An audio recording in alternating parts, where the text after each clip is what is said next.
On en vient maintenant, Christophe, à cette petite phrase prononcée hier par Emmanuel Macron à propos d'Édouard Philippe. C'est un ami, a glissé le président, qui l'imagine comme l'un de ses successeurs potentiels à l'Élysée en 2027.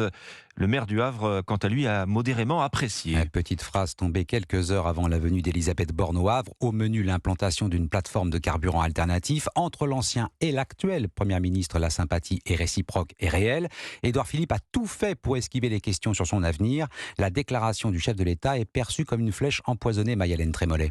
Oui, durant la visite de la Première ministre dans sa ville, le leader d'Horizon a montré des signes visibles d'agacement face aux questions répétées des journalistes. Après la sortie d'Emmanuel Macron, Édouard Philippe a tenté tant bien que mal de balayer ce soutien présidentiel par une réponse évasive. Lorsque j'étais Premier ministre, je m'étais fixé une règle consistant, lorsque j'étais en déplacement, à ne traiter que du sujet qui faisait l'objet du déplacement. C'était une bonne règle.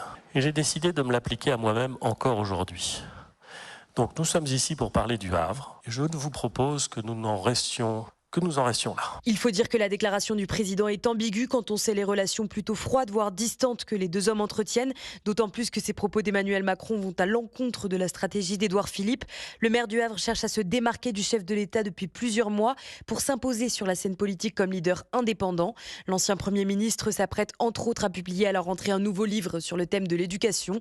Une initiative qui s'inscrit dans une stratégie de rupture vis-à-vis du président afin de prouver qu'il peut proposer un autre cap pour 2027. Maï-Hélène Trémollet du service politique d'Europe 1.